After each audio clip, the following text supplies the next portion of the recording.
Today we're here for Marc Thurston, so without further ado, we know Marc. Marc, thank you so much.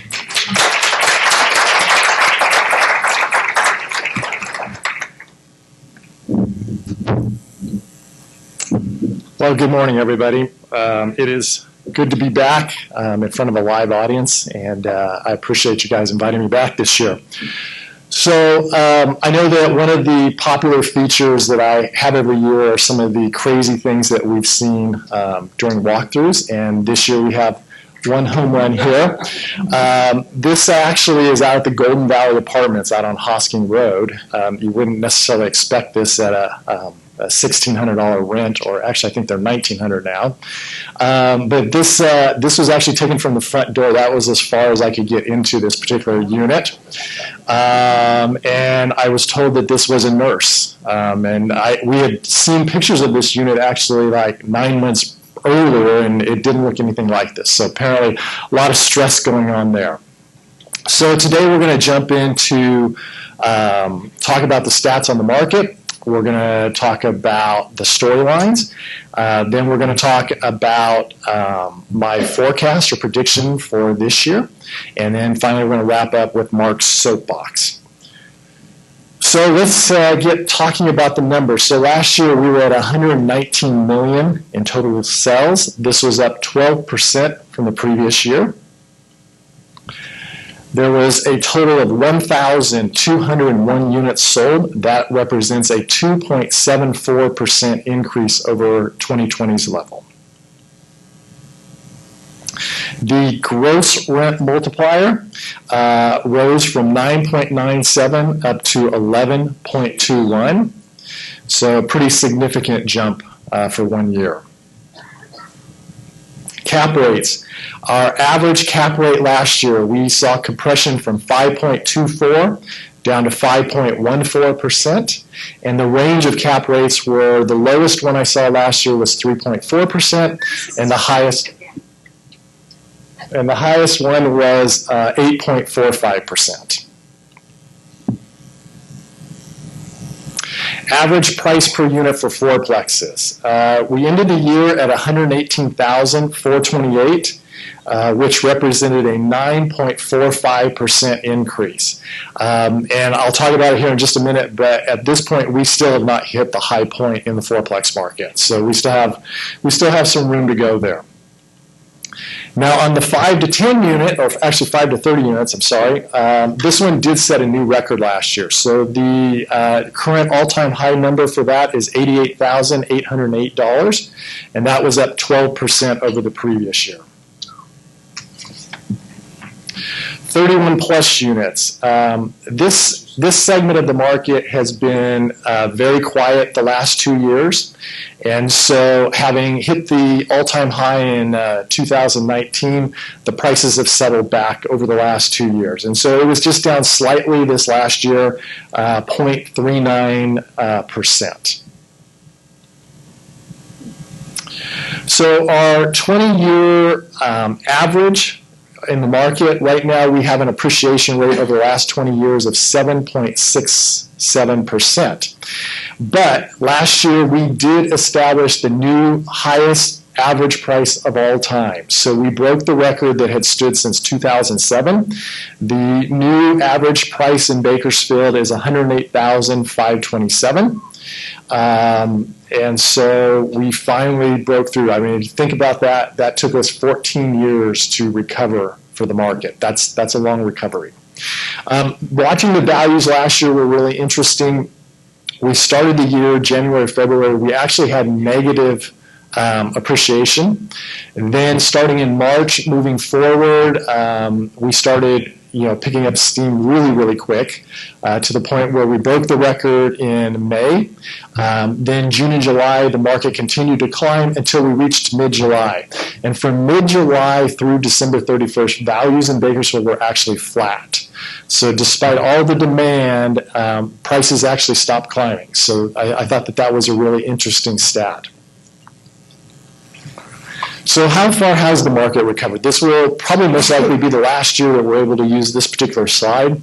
The fourplexes are up 95.89%, so we still have about another 3.5% to go before that hits the all-time record. 5 to 30 units, as I just mentioned, that did establish a new record last year. 31 plus, we have fallen backwards. I think that the two deals that I've seen that I'm aware of that are going to close, or one's closed and another one will be closing, that will probably raise that number back up. And then the average for the overall market, as I just indicated, set a new record in 2021 at 108,527. So the rental market. This was probably the most exciting aspect of the overall multifamily sector last year. First quarter, we were at 1% vacancy. Second quarter, we dropped to 0.98% vacancy. Third quarter, though, it started going back up. We were at 1.28%, and we finished the year at 1.76%. The interesting thing about the third quarter, though, is keep in mind that is when the state lifted the eviction ban. And so we started to see evictions in the third quarter, which I think started to cause the vacancy rate to rise as people started being displaced. And then we also got into the fourth quarter, which historically the fourth quarter usually has a higher vacancy rate in Bakersfield. It's just seasonal. But it is something that we do need to keep an eye on. A couple other things that were interesting about the rental market last year is on new move-ins. Despite the fact that statewide rent control limited us to 9% increases, the new move-in rental increase last year was 14%. 6 buildings last year broke the $2,000 barrier. That's the first time that has ever happened in Bakersfield. And 52 out of the 102 buildings that participate in my rent survey are now charging RUBS. One of the major management companies in the fourth quarter, they went through and implemented it on all of their buildings. So that now the majority of the larger management companies are charging it, and we're starting to see this now implemented into the medium-sized buildings. So RUBS stands for Ratio Utility Billing System, and this is where a landlord bills back a pro rata share of the water, trash, and sewer to the residents. So it's a great way to increase the net operating income for your owners, but there's various methods you can do it. You can hire third-party companies that will handle it on your behalf. You pay them a fee, they come up with a calculation, they do the billing, or you can basically just take those costs and divide them amongst your residents, and you start billing it. A lot of companies I've seen, the way that they phase it in is they actually will do it on new move-ins and not necessarily on your existing tenants, because you do get pushback from your existing tenants when you go in there and go, okay, well, not only have I raised your rent 9%, but now I'm going to try to implement this, which definitely runs into conflict with the statewide rent control. So before you do that, make sure you have a good understanding of that, because you don't want to get the double whammy, hit them, and then all of a sudden the state's coming after you because you've raised rents too much. Kevin? Yeah, do you have a figure on, in regards to when the state mandated that we were not able to evict for people not paying rent in COVID or do you have a figure in regards to lost revenue for us? I have not heard that, so I'm sorry, I just haven't come across that. Yeah, I know it was a fact. Yeah, I would assume that it would be. I just have not ever heard that. So. So moving on to our new construction, there were 3 major new buildings that were opened last year. The 312-unit Park West out there on Stockdale Highway, the 88-unit Cove, which was off of Union in Panama, and the 144-unit Reserve, which is the one that's pictured right here. So our storylines for 2021, we've got 3 storylines. Our first one is institutional investors arrive in Kern County. So for those of you who attended this presentation back in 2019, I had mentioned to you that we were starting to see institutional investor activity in Sacramento and in Fresno. And the reason that this is significant is because in the Central Valley, for the longest time, we have been considered off limits to institutions. And the reason that they don't like the Central Valley is because we have absolutely no barriers to entry. So if a developer shows up and he decides, you know what, I'm going to build 5,000 apartment units, there's basically nothing to stop him. And so institutions don't like to be in markets where there are no barriers. But back in 2019, what was occurring in the primary markets, such as the Bay Area and in Los Angeles, is you had all the major institutional players active in those markets. And so they were forcing out the smaller institutional guys. So the guys that have, 80,000 units were forcing out the guys that have 30,000 units. So kind of a dog-eat-dog world there. And so the smaller people said, you know what, we can't compete with the Blackstones of the world, so we're going to go try to find somewhere else. And so they gravitated to the Central Valley, landed in Sacramento. They had a great experience. They started moving into the Fresno market. And I speculated at that time that more than likely we would eventually see them here in Bakersfield. So 2021 was the year that they arrived in their private jets. They were super happy to be here because the market metrics were checking all the boxes for them. But they quickly discovered that the second obstacle to coming to the Central Valley was here in Bakersfield, and that's that we have no inventory that was built in the last 20 years because part of their system is they only buy buildings that are newer than 20 years. So we looked around in our market, and those buildings that had been built happened to be owned by investors who were not sellers, and so they got frustrated. Now, when you're a major institutional investor and you get frustrated and you can't buy something, well, what do? Well, you build. So these investors are now looking for land or have land tied up, and they're going to start building. And some of the projects that they're going to build here are very interesting, new concepts for our area. So the first one, which was as recent as a week and a half ago, there is a player who's here. They are going to build modular rent-to-own homes, which is a new concept. Another one is going to build entire neighborhoods of zero lot line homes that are all going to be made into rentals. And then the third one is going to build resort-type community similar to the Park West, to where it's going to be something on the level of Ritz-Carlton or a Four Seasons hotel with every amenity that you can ever imagine and concierge service and so forth and so on.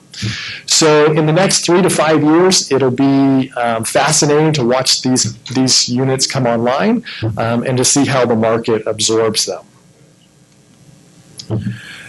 So tying in with the institutional is the shortage of sellers or the perception of shortage of sellers. And I say this because I'm quite certain if I surveyed this entire room here, everybody would say, well, nobody's selling.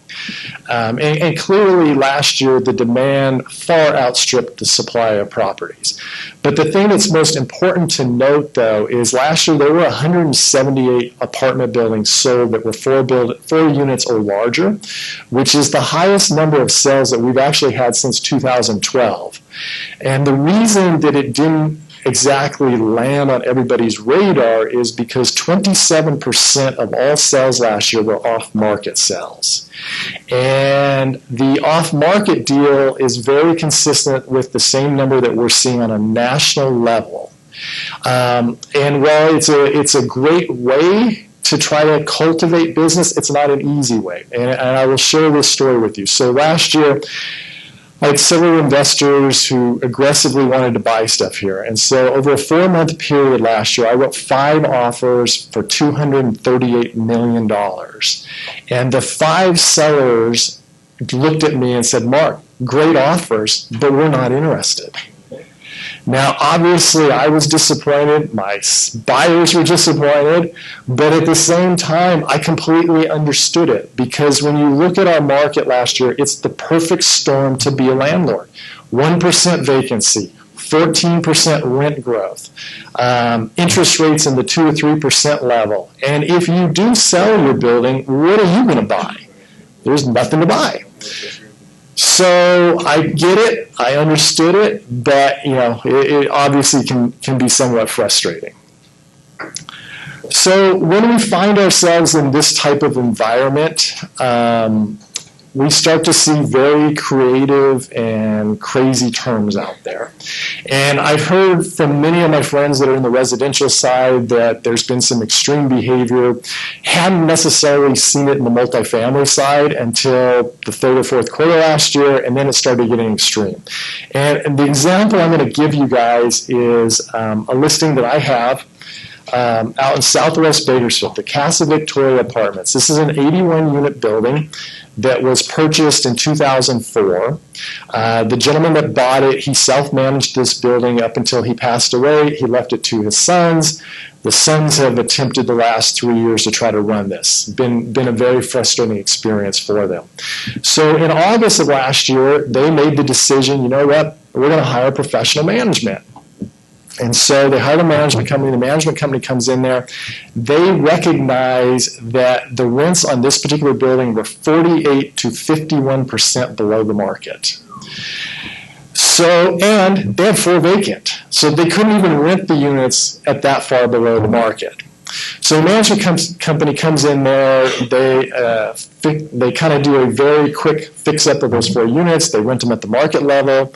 Everything appears to be trending in a favorable direction. Well, about 45 days after the management company arrives, this owner received several unsolicited offers.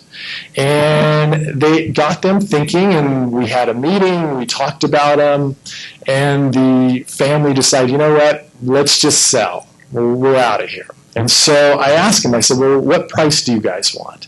And they go, well, we want $7,999,000. And I'm going, well, who am I to argue? Because they've already got unsolicited offers on the table. So I came back to the office and I ran the numbers out on their current rent roll, their current operating expenses with new property taxes, and that is a whopping 2.83% cap rate. So we roll it out there. Well, 10 days later, I have 17 offers.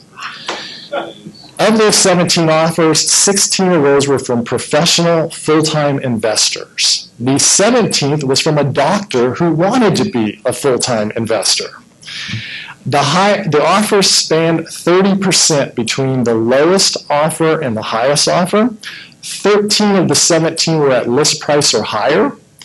5 offered non-refundable deposits, and the deposits range from $100,000 was the low, $1.5 million non-refundable to open escrow was the high. 3 offers had non-contingent, no loan, no financing, and 2 offers actually waived contingencies. So they bought the property sight unseen. And I would love to share with you guys the number that this is selling for, but all 17 buyers gave the sellers built-in extensions for the sellers to go out and find a replacement property. And the winning one actually gave them 5 months. So I have 35 more days before this deal will ultimately get across the finish line, and I can share the number on it. But this is an example of the crazy, mentality there is to try to get deals. And these are by people that are very successful. And some of these are huge, huge players in the multifamily world.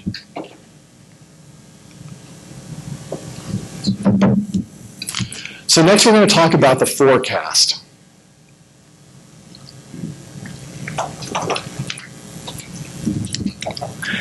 So if you listen to any of the national experts, they all are projecting that the multifamily world has another 2 to 3 years of runway space. And that very well may be true. But I have some concerns here about the local market. So if I look at these facts, and then I'll share my projections. So right now, as I just stated, we had flat pricing from July last year through December 31st. At the same time, clearly, we had huge demand here with very limited supply. And I'm sure if you were an economics professor at any college, that would befuddle you because, supply and demand, the value should be going up when you don't have enough supply and you have all this demand. At the same time, we had low interest rates. So somebody explained to me why those values were not going up. We had vacancy rate increasing in the third to fourth quarter. Yes, you can all say that, hey, it's still below 2%, which is awesome, but the bottom line is it's still increasing. We had fourth quarter pushback on rents. So in the upper end of the market, those rents that are above 2,000, those that are approaching 2,000, I had several buildings actually in the fourth quarter roll their rents back. And I had other landlords telling me that they're getting pushback from new residents or existing residents saying, hey, with the cost of gasoline, the cost of utilities, the cost of food, we can't afford to be paying these levels of rents. And so as a result, they're now looking around going, okay, well, I'm going to move in with roommates or I'm moving back in with mom and dad. And so that's the reality that we're dealing in right now in this market. So all of these as standalone things might not be a big deal, but when you take them all together and then you ask the million-dollar question, what happens when the cost of borrowing goes up? Do we think these values are going to stay the same? Now, I had an interesting conversation with the appraiser David Bonderoff the other day, and David was telling me, he says, well, Mark, yeah, I understand that. He says, but he says, I just read an article that they're saying that, no matter what happens, we're never going to be able to address the shortage in housing. And I agree with that. But at the same time, investors expect a certain level of return. And if they're paying higher costs for their money, how can they pay higher costs for buildings? So this is what I think's potentially going to happen here. And some of it is occurring as we speak. So as we approach this first interest rate increase in March, I think that we're going to see very bizarre behavior on both buyers and sellers. So the buyers are panicking because they want to get into a building before rates go up. And they're going to pay whatever it takes. The sellers right now are going, wow, I'm going to try to take the cream off the top and I'm going to ask whatever I can ask. And clearly that is happening. I mean, if you look at the MLS, there is 13 buildings in the 4 units and higher for sale. Now, unfortunately, those 13 buildings are the same buildings that were there 6 months ago because they're grossly overpriced. But nonetheless, they're there. And if something does hit the market right now and it's priced somewhat accurately, you're going to have multiple offers in the first 48 hours. So I think that behavior is clearly taking place as we speak. The next increase, and keep in mind, the Fed has originally said we were going to have 2 to 3% increases, but now they're saying potentially 5 to 7 increases. So on this second increase, I think what you're going to see is the buyers are going to pause. They're going to say, you know what, I need to take a deep breath. I need to think about this. They're not going to jump in as quickly into these deals as they were right now, which is going to kind of cause a stir, I think, through the market. And I think at the same time, though, in the second increase, those are going to be all the Johnny-come-lately sellers who are now worried they're going to miss something. And a lot of those people, I think, are going to come out with some very unrealistic prices. Because as the buyers are pausing, these people are going to go, oh, no, I think we can set a new high record. And so, in my opinion, we're going to have a disconnect between the buyers and the sellers.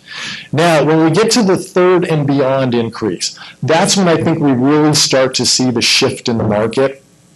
And I'm certainly not predicting or forecasting any crazy things like in 2008 when values fell 72% in 1 year. Not going to happen. What I think, though, we will see is I think we're going to see this slow movement more towards an equilibrium in our market to where, there's going to be some good deals, there's going to be some bad deals.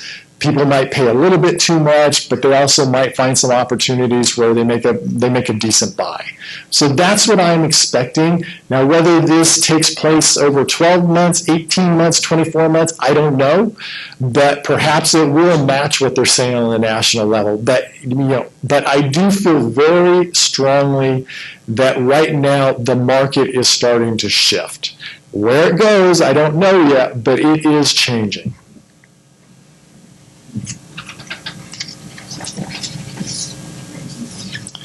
So it is time for my soapbox. And for those of you who have not been with us before, this is where I offer opinions, I make commentary, I share information or stories of some sort. Basically, it's the catch-all.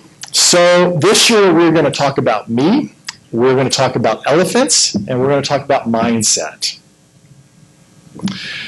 So in the last 50 to 55 days, I have fielded a lot of questions about my career. I've had a lot of speculation about my career, and I've even heard there's some rumors about it. So I thought in front of this audience today, my colleagues, my peers, I would set the record straight and answer the questions. And kind of share with you what's going on right now in my world. So my guess is on Friday, December 17th, about a third of you were at some wild holiday party. The type where people end up dancing on the tables and wearing lampshades, all as a result of imbibing on a little bit of holiday cheer. I'm going to guess another third of you realized on the 17th that there's only 8 days left before Christmas and you haven't done any shopping yet. And you were probably madly doing online shopping or in-person shopping. And then another third of you are going, do you guys realize there's a pandemic going on? I am staying at home on my couch and I am counting the days until the 4th season of Driven on Netflix. So at the Thurston household, though, on that night, that was none of the above. My wife and I each had our iPads, and we were both sitting there watching the 117th United States Senate final session of 2021.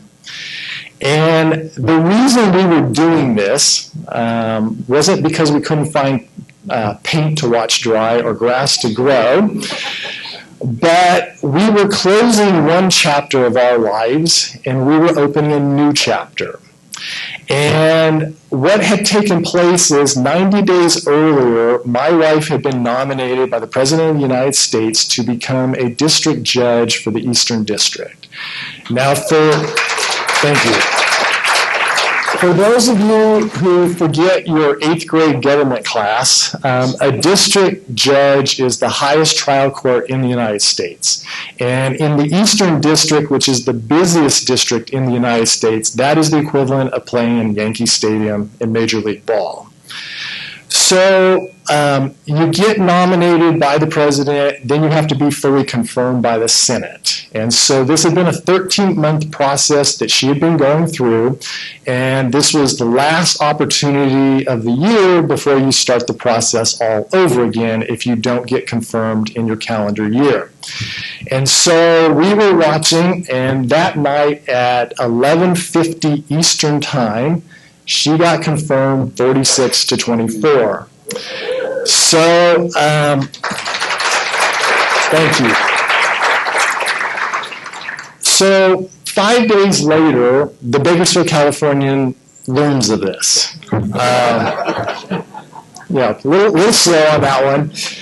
And so they interview her and they write this article, and the last sentence of the article indicated that she would be relocating. And so immediately I started receiving phone calls, texts, and emails, and people were saying, so Marc, is your wife going to live in Fresno and you're going to live in Bakersfield? Are you retiring? Are you going to leave Bakersfield and work in Fresno? And oh, I guess I left out an important part. So because Congress will not fund a district court here, the job is in Fresno. Important part. Even though we have a beautiful courthouse here and she has been there the last 12 years as a magistrate judge, they don't feel we're worthy, apparently. So I received all these questions, and so I thought, you know what, today's a great day to answer these questions. So the first thing I'm going to tell you is my wife and I have been married 32 years. She is my best friend. She is the love of my life. And wherever her journey takes us, I'm right there with her. So we are moving to Fresno. In fact, our home closed escrow 30 minutes ago. So the truck is packed and we're ready to go. As far as my career, so coincidentally, I've been doing this for 32 years as well, and I intend to continue to work the Bakersfield multifamily market. I will commute. Gar? You're going to do a giant fan rather than a dog. Yeah, if I find time.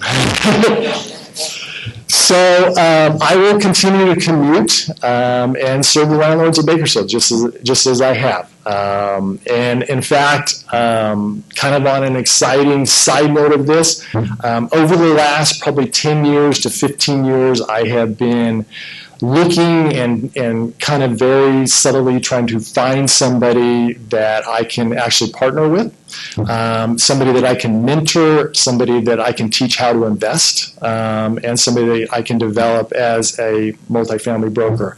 And I have been more aggressive here in the last 30 to 45 days on this, and I do have two candidates that I would say are finalists that I'm super excited about. And so this is another wonderful new chapter of my story. And so I'm excited and we're moving forward on this. So enough about me. Let's talk about elephants. So the elephant in the market. Now, in the multifamily world, most investors fly under the radar. For the most part, people don't know who they are, they don't know their business, they don't understand their importance in the market.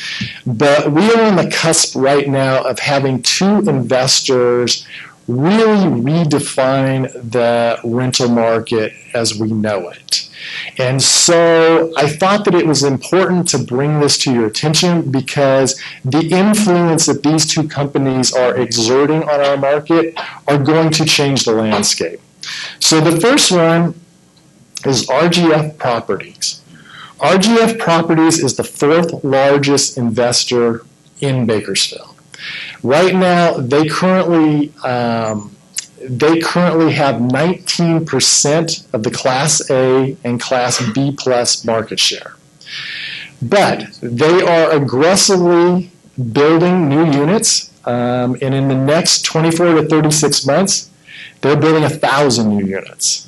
And so they're going to go from the fourth largest company to the largest company by quite a bit. And their market share is going to change from 19.6 to 35%. That is going to give them a huge influence over the Class A market. And the downside for us brokers is this is a generational hold. So 35% of the Class A inventory will no longer ever be for sale because it is unlikely that this company will ever sell anything because they will pass this from generation to generation. On the opposite end of the spectrum, if you have done any deals in the last 10 years in East Bakersfield or Oildale, you have run across one of these companies. One gentleman owns all of these companies, and over the last 10 years, he has bought 577 properties in Bakersfield.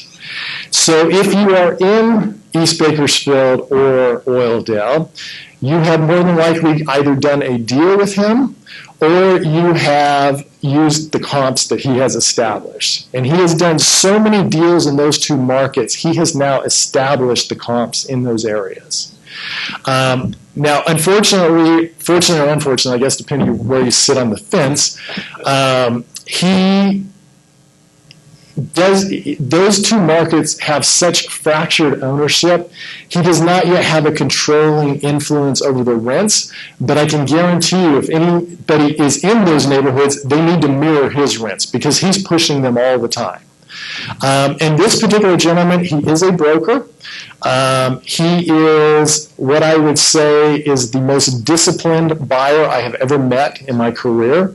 If it falls $1 outside of his range, he's going to pass on it. And but having said that, I will tell you, he's the ultimate deal junkie. I mean, when you get a deal, you can text it to his company at 10:30 at night, you will get a response at 10:31 at night, and he will tell you whether or not he's interested. He is the ultimate player. And so once again, though, this is a generational hold. And this gentleman, is going to continue to buy and buy and buy. And so in another 10 years, he could literally own over 1,000 units, or 1,000 buildings, I should say, in the Oildale and East Bakersfield area. So our last segment today is about mindset. And the reason I'm sharing this with you guys today is that, as I mentioned before, I often, when I'm driving, and I'm going to obviously have a lot of time driving now, I often listen to podcasts. And I tend to gravitate towards those that talk about real estate and real estate performance. And one of the concepts that they tend to have as a recurring theme is about your mindset. And so they'll have either coaches or they'll have psychologists or some sort of expert on there that will give some theory. And a lot of times these theories are just like way out there and they kind of go in one ear and out the other. But in this particular case, I keep hearing about this concept of scarcity mindset and abundance mindset. And basically the difference is scarcity, you feel like you've got to get yours to the detriment of everybody else. There's no need to share. It's just throw it out there and do your thing. Versus an abundance, you're willing to share and you know that you can't explain it, but if you add value to people's lives, at some point it comes full circle. So one or the other. And the reason I'm bringing up this year is because recently I did hear of a podcast where the person actually gave real examples of this. And so they took this concept that to me was just words, and all of a sudden now they put reality to it, and now it made sense to me. And as I sat there and listened to it, I thought, okay, this would be something great to share with you guys so that you guys could ask yourselves, where is your mindset? And so I'm going to give you two examples of scarcity, and I'm going to give you two examples of abundance to wrap up today. So on the scarcity mindset, a great example in real estate would be you see a new listing pop up on the MLS, you reach out to the agent and you request a rent roll and an operating statement. And because you've got a buyer that's potentially interested in this deal. And 3 or 4 days goes later, 3 or 4 days go by, and all of a sudden at 4:55 on the 4th day, the information shows up into your inbox, along with a note that states, oh, hey, thanks for your request for the information. Please find it here. By the way, I have 5 offers already. Now, we have all probably been slow played at one point in our career. But this is a prime example of a scarcity mindset, because when they tell you they have 5 offers after 4 days, you know for a fact that they probably have 2 or 3 of those buyers themselves. And their full intention is to double in this deal and not share with anyone. Another example of the scarcity mindset is when you are doing a deal with an agent and you get to the latter part of the deal and escrow sends you over the commission agreement. And you realize that that you were being paid a 2% commission, yet there's a total of 5% or 6% being paid, and you're not getting half of it. Once again, an example of a scarcity mindset. I'm going to get mine, forget you. So let's look at a couple of examples of abundance mindsets. And I'm going to use myself as an example here, but I want to give a disclaimer. I would love to stand up here and tell you guys that I have an abundance mindset throughout my life. I do not. I am a failure in many aspects of that. I would tell you a lot of my personal stuff, I think I have very much a scarcity mindset. I'm embarrassed by that. It's something that I personally need to work on, and I try to work on every day. But I do think when it comes to my real estate, I do approach that with an abundance mindset. And so those are easier examples for me to use. And so my first one I'm going to tell you is the mere fact that I stand up here every February and share this data with this audience, to me, is an abundance mindset. Because I spend hours and hours every year gathering this data and analyzing it. And I've got to tell you, over the years, I have been criticized for doing this. And it's typically people who have scarcity mindsets are the one criticizing me. And they'll say, Mark, don't you realize that you've done all this effort and you have competitors in that room that might learn something? But I look at it, you know what? This isn't my data. This is the market's data. I'm reporting on it, and if I can help agents become better at their job and they can help their clients become better investors, a better investor creates a better market for all. And so that is the reason that I do this.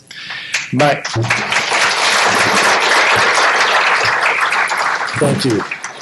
My last example here is an actual transactional one that just kind of shows the magic of an abundance mindset. So 4 years ago, these two multifamily brokers from Southern California that were with Marc Grubb, they reached out to me and they said, hey, Mark, we can't buy anything in Los Angeles. We want to come to Bakersfield and buy something. Can you help us? I'm like, yeah, sure, I'll help them.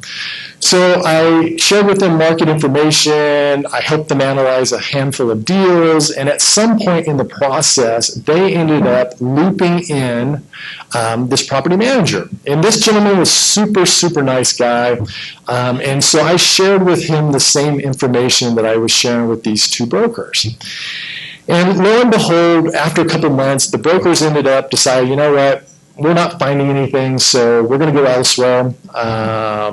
The property manager, though, he took that information and he had a buyer, and which coincidentally actually ended up being a buyer that grew up in Bakersfield along with his business partner from Southern California.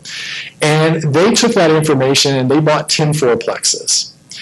And so they did the deal. I didn't have any involvement in it whatsoever, no compensation, nothing. It was fine. I moved on. Well, 4 years goes by, and lo and behold, this last October, this property manager calls me, and he says, Mark, he says, hey, do you remember me? I go, yeah. He goes, you remember we bought those 10 fourplexes? I go, yes, I do. He says, well, my sellers would like to sell, and we would like to know, do you have a buyer? And I said, well, what are you asking? And he goes, well, I'm asking $6.5 million. I said, okay, let me see what I can do. So I made a few phone calls. The next day, I had them 2 full price offers on these 2 deals. So I submitted it to him, and it's like radio silence for like a week. I'm thinking, well, what's going on?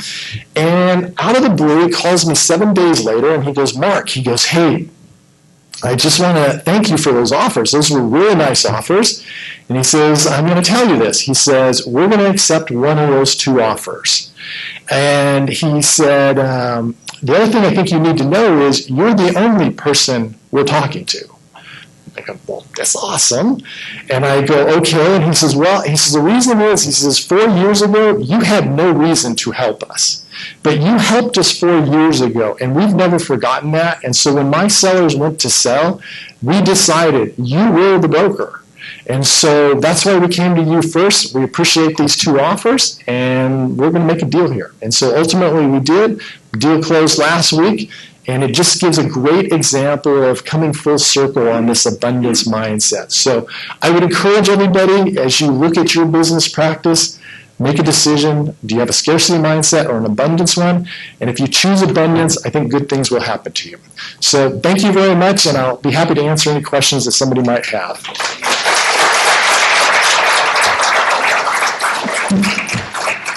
Gar? Marc, as part of the property you live into, are they a rip? No. Any other questions? Yes.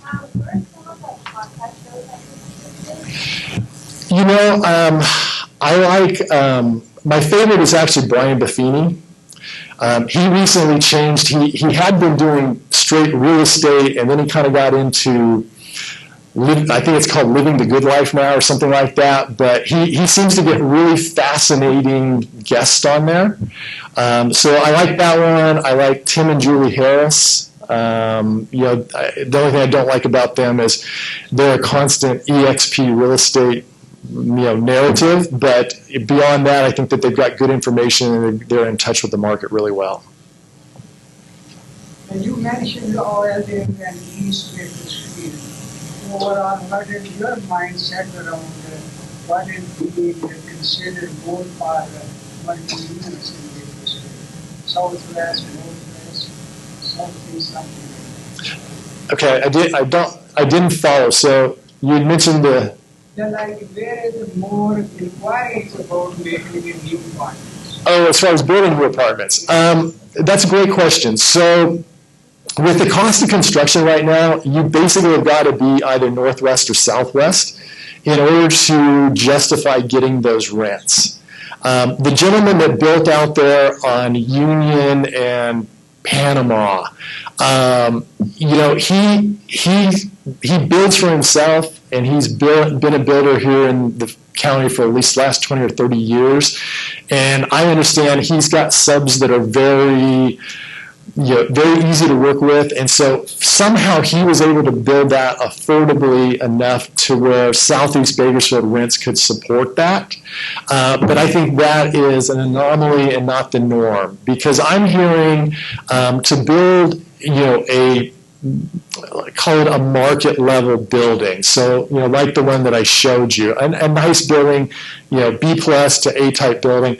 I'm being told ranges right now of $220,000 a unit to $310,000 a unit to build, depending upon the amenities. So I think that you've got to be in an area where you're going to be getting close to $2,000 rents in order to sustain it. What is the RUBS feedback on that you can do? What was that? The RUBS, what's the feedback versus looking at the landlords?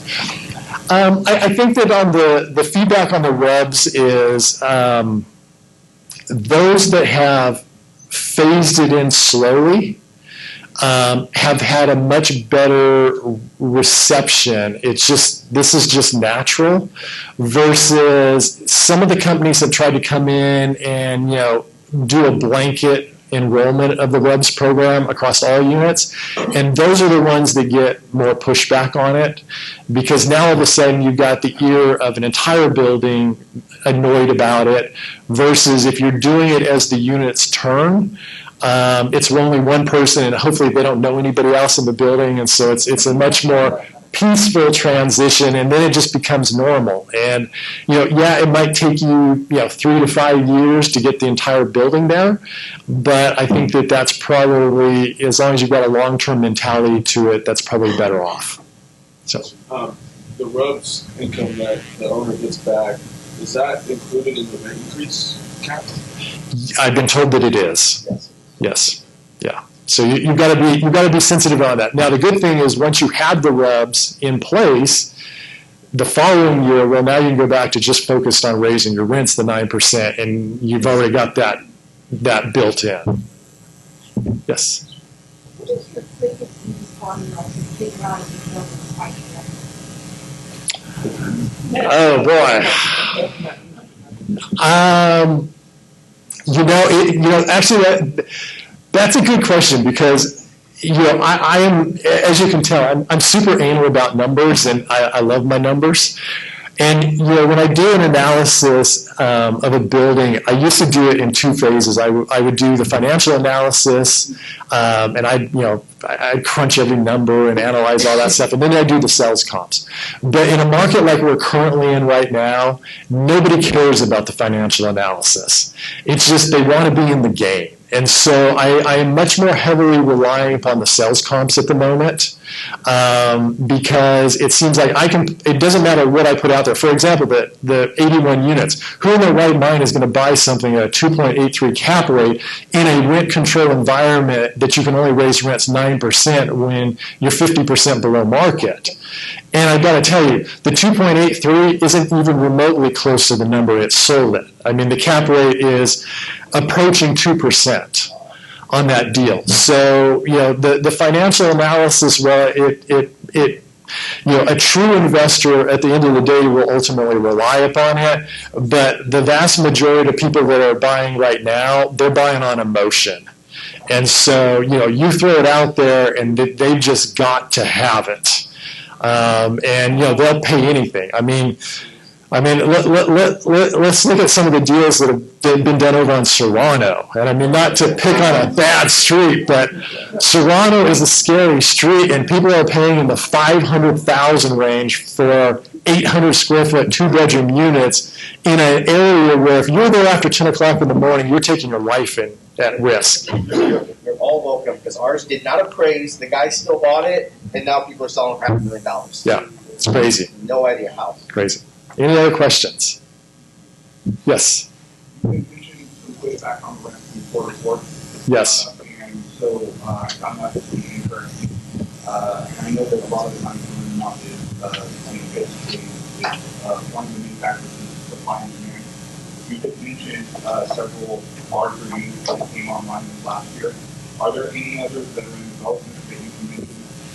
How many in previous presentations you had presented ones that were in the works?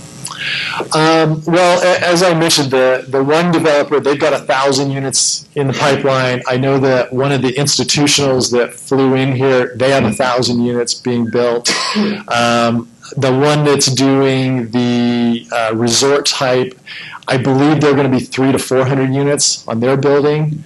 And the one that's doing the modular home, I had a really tough time getting a read on him as far as how many of those rent-to-own they're going to do. But I think that one's going to be largely dictated on by the site.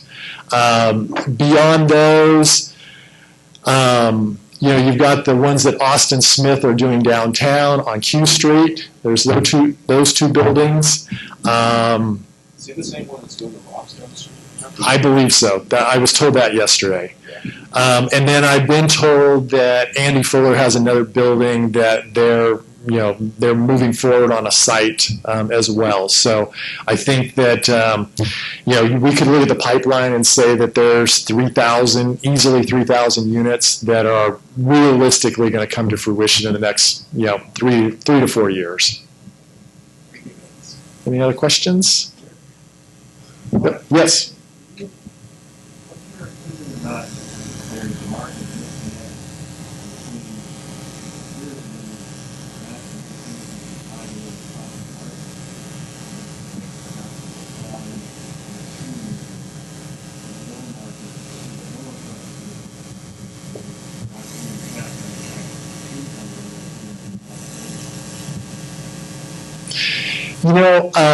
I think that's part of the reason for this pushback on these higher end rents. I said because it's great for property managers and it's great for owners to go, oh yeah, we're going to max out that 9% increase every year, or we're going to build these units that require a $2,000 rent, but it doesn't necessarily mean that we're going to raise the income level across Bakersfield.